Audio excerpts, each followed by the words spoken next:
আসসালামু আলাইকুম সবাইকে ঈদের অগ্রিম শুভেচ্ছা জানিয়ে শুরু করছি আজকের রেসিপি।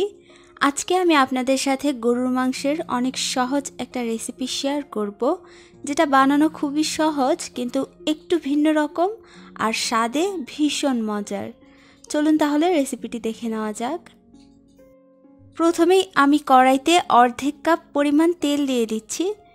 এবার তেলটাকে হালকা একটু গরম করে নিব। তেলটা গরম হয়ে গেলে দিয়ে দিচ্ছি 1.5 কাপ পরিমাণ পেঁয়াজ কুচি।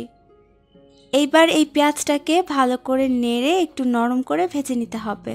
পেঁয়াজটা যখন এরকম নরম একটু ভাজা হয়ে যাবে, এর থেকে বেশি ভাজতে হবে না, তখন এর মধ্যে আমরা মশলাগুলো দিয়ে দেব। দিয়ে দিচ্ছি 2 টেবিল চামচ পরিমাণ আদা বাটা, 2 টেবিল চামচ পরিমাণ রসুন বাটা দিয়ে দিচ্ছি। এখন এই আদা রসুনটাকে একটু নেড়ে ভালো করে ভেজে নিতে হবে পেঁয়াজের সাথে, যাতে আদা রসুনের কাঁচা গন্ধটা চলে যায়।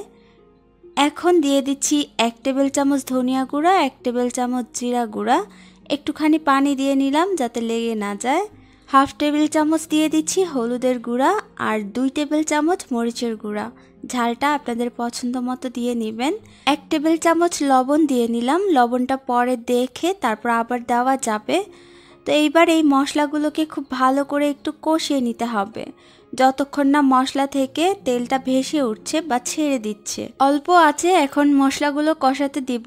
আর অন্য জায়গায় আমি একটা স্পেশাল মশলা তৈরি করে নেব, যেটা গরুর মাংসের স্বাদটাকে দ্বিগুণ করে তুলবে। মশলাটা বানানোর জন্য আমাদের লাগছে এখানে 7 থেকে 8টা এলাচ, দিয়ে দিচ্ছি 10 থেকে 12টা লবঙ্গ, এখানে 1 চা চামচ কালো গোলমরিচ নিয়েছি সেটা দিয়ে দেব। দিয়ে দিচ্ছি 5 থেকে 6টা দারুচিনি স্টিক, মানে দারুচিনির টুকরা, দেখতেই পাচ্ছেন কীরকম হবে। আর এইখানে আছে জয়ফল, জয়ত্রী, কতটুকু করে নিয়েছি নিশ্চয়ই দেখতেই পাচ্ছেন। এইবার এগুলোকে গুঁড়ো করে নেব। এগুলো ভাজার দরকার নেই, এমনিতেই গুঁড়ো করে নিলেই হবে। এই যে মশলাটা গুঁড়ো করে নিয়েছি, এর থেকে আমি এখানে অর্ধেক পরিমাণ মশলা দিয়ে দিয়েছি। আমি ভিডিওটা ডিলিট হয়ে গেছে তার জন্য মাফ চাচ্ছি, তবে আমি এর থেকে অর্ধেকটা মশলা দিয়ে তারপর এগুলোকে কষিয়ে নিচ্ছি। মশলাটা দেওয়ার পরই দেখবেন এগুলোর কালারটাই চেঞ্জ হয়ে যাবে, আর এগুলোকে খুব ভালো করে তেলটা ছেড়ে দেওয়া পর্যন্ত কষিয়ে নিতে হবে। এখন এর মধ্যে আমি দিয়ে দিচ্ছি 2 কেজি পরিমাণ মাংস, আর তেলটা দেখছেন ভেসে উঠেছে। আর 2 কেজি মাংস এখানে চর্বি হাড় সহই আছে। এবার মাংসের সাথে মশলাগুলোকে খুব ভালো করে একটু মিশিয়ে নেব। আর অর্ধেকটা মশলা যে আমরা রেখে দিয়েছি সেটা পরে ব্যবহার করব। ভালো করে মিশিয়ে নেওয়া হয়ে গেলে এবার ঢাকনা দিয়ে ঢেকে মিডিয়াম থেকে একটু হাই আঁচে এই মাংসটাকে রান্না করতে হবে প্রায় 10 মিনিটের মতো। এই 10 মিনিট মিডিয়াম হাই আঁচে রান্না করব। 10 মিনিট পর দেখুন এর থেকে কিন্তু পানি ছাড়া শুরু করে দিয়েছে। এর থেকে আরও অনেকখানি পানি বের হবে, সেই পানিতেই এগুলোকে প্রায় 30 মিনিটের মতো রান্না করব। এই পর্যায়ে ঢাকনা দিয়ে ঢেকে অল্প আঁচে 30 মিনিট এই মাংসটাকে রান্না করেছি। 30 মিনিট পর দেখুন অনেকখানি কিন্তু পানি ছেড়েছে।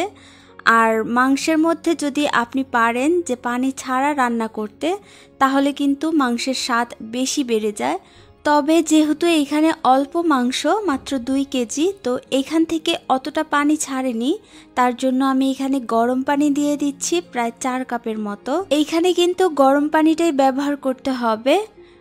আর একটা কথা, আপনারা যদি কুরবানির মাংস রান্না করেন, সেখানে তো অনেক মাংস রান্না করা হয়, তখন কিন্তু এক্সট্রা পানিটা দেওয়ার প্রয়োজন পড়ে না, কারণ মাংস থেকে অনেকখানি পানি বের হয়। তো আমাদের এখানে পানিটা দেওয়া হয়ে গেলে এবার ঢাকনা দিয়ে ঢেকে অল্প আঁচে রান্না করব প্রায় 40 মিনিটের মতো। প্রায় 40 মিনিটের মতো হয়ে গেলে ঢাকনাটা খুলে এবার যে বাকি মশলাগুলো ছিল আমরা যে বানিয়েছিলাম, সেই মশলাগুলো দিয়ে দিতে হবে। মশলাটা দিয়ে এবার ভালো করে একটু নেড়ে দিচ্ছি।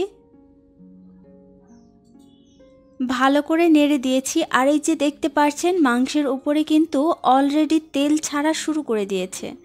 এবার আবারও ঢাকনা দিয়ে ঢেকে 10 মিনিটের মতো রান্না করব। 10 মিনিট পর এই যে দেখুন আমাদের মাংস রান্না কিন্তু একদম কমপ্লিট হয়ে গেছে। মাংসটা সেদ্ধ হয়েছে কিনা ভালো করে চেক করে নেবেন। এই পর্যায়ে আপনারা এরকম গ্রেভিটা রেখে মাংসটাকে নামিয়ে নিতে পারেন। আজকের রেসিপিটি বাসায় অবশ্যই ট্রাই করে দেখবেন, দেখবেন অনেক ভালো লাগবে। আজকে এখানেই বিদায় নিচ্ছি। আল্লাহ হাফেজ।